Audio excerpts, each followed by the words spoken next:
Assalamu alaikum wa rahmatullahi wa barakatuh. Alaikum assalam wa rahmatullahi wa barakatuh. I don't really have a question, but I have some comments that I'd like to make. So with this recent shooting, I feel like a lot of Muslims are definitely afraid to go to the masjids and all that. I don't think this should deter you from going to the masajids. You know, if anything, as Muslims, we're taught to accept the will of Allah and embrace death, you know, when it comes.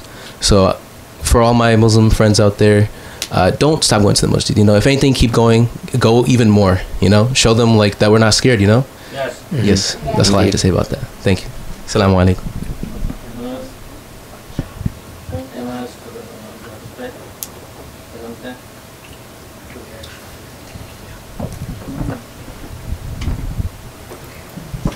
Assalamu alaikum wa rahmatullah. Wa alaikum assalam wa rahmatullahi wa barakatuh. So I found out about this a day after it happened. You know, it was in school. It was around 8 or 9 in the morning, and it was announced on the speaker. And well, when I first heard it, I thought they said 4 to 9 people, but it turns out that it was 49 people at that time. 51. Which is really surprising. And I would like to talk about like the Muslim population in New Zealand and regions around there in general. You know, before this happened, I didn't know much about New Zealand or the region in general, because normally we don't really hear about things happening in that area. But like now, after doing some quick research, it turns out that New Zealand does have a relatively large community of Muslims, 30 to 40,000 in fact, which is really surprising. And the fact that something like this can happen in such a peaceful and quiet area was really hard to believe at first, and it still is hard to believe. So.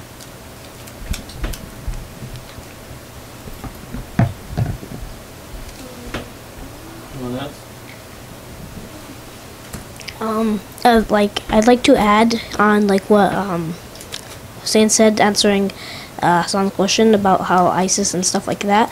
I was gonna say that ISIS and like Muslims aren't the only Muslims aren't the only religion that has some like terrorist groups. I guess like every nation has something with them. Like not every American is exactly good. Not every British person,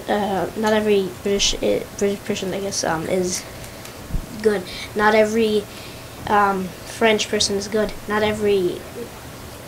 everybody has some. Everybody has some mistakes, and that's what I'm trying to say.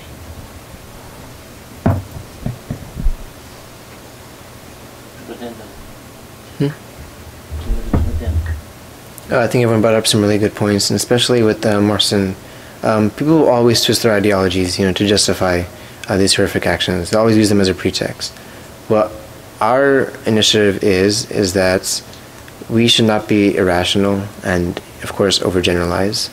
And 2, if we truly want to learn about someone or a faith, then we learn it from the original source itself. And before making generalizations, we shouldn't be spoon-fed our information. We should respect the fact that we have faculties of intellect, that we can reach rational conclusions by ourselves. That we don't need to have, you know, an orangutan in the White House tell us what our faith is.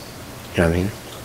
So in general, thank you for all of your input, and I think moving forward, we should strive to educate those who are ignorant.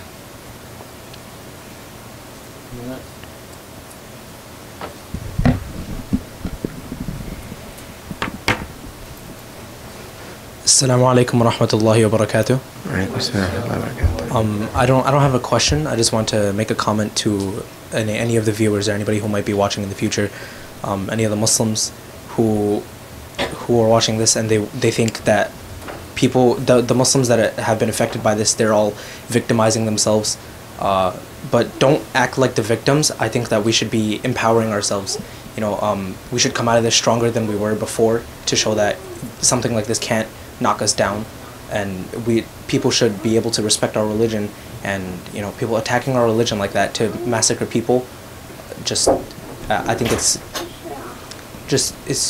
unthinkable to think that something like that would just make us go down and out for the count. We won't come back from that. I think that we should come out stronger, and we shouldn't be victimizing ourselves. We should be empowering ourselves through this. We should learn from the experience. We should come out as stronger Muslims, a stronger ummah in general. You know? I'd also like to say that,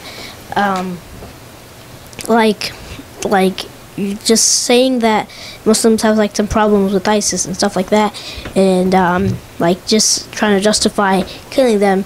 It's like take it as like police. When they catch some type of criminal, they don't like kill them, and even though they did something bad, I guess. Assalamu alaikum wa rahmatullah.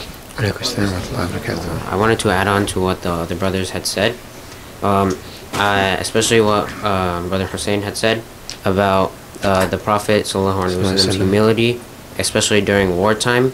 How he did not use his power and his aggression against his enemies, especially how he was brought from an orphan and he became a wealthy merchant in his city. And even with all of his prominence, he did not use this as a method to control his people and to brainwash them.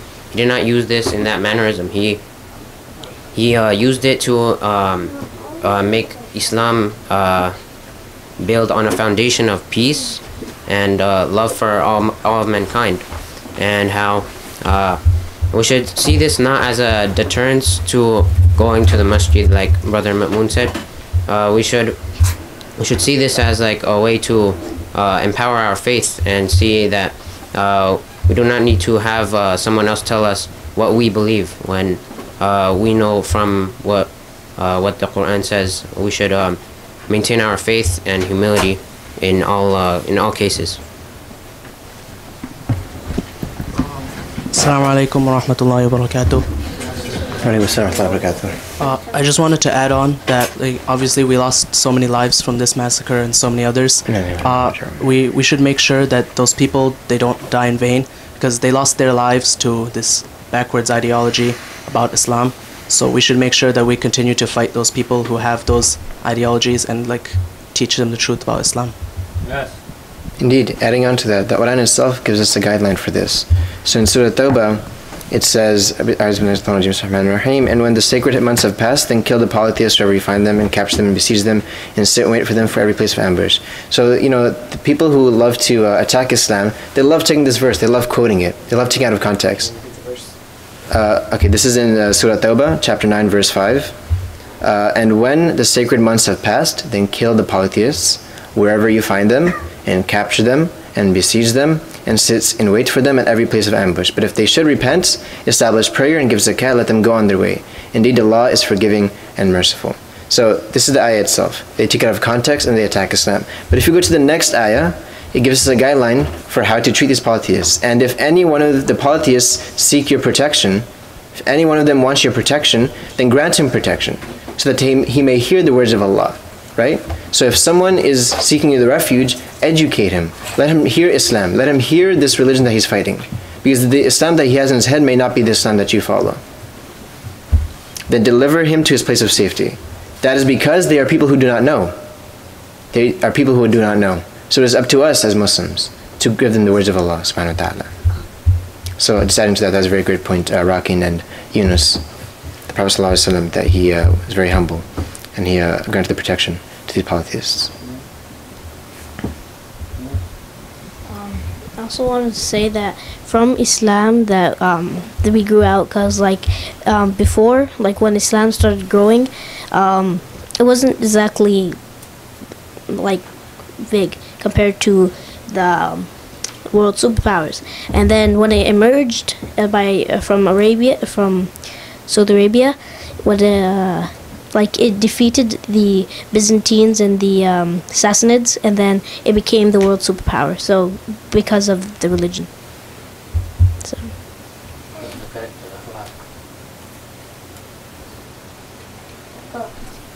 All right, thank you guys for your comments. Just moving forward, we should make sure that we give people the truth, that we are bringers of truth, that we are beacons of peace in our communities, and that we grow up to be people who represent Islam well, who fight for the cause of Islam, and who are shields of the Ummah. وآخر دعوانا الحمد لله رب العالمين. السلام عليكم ورحمة الله وبركاته.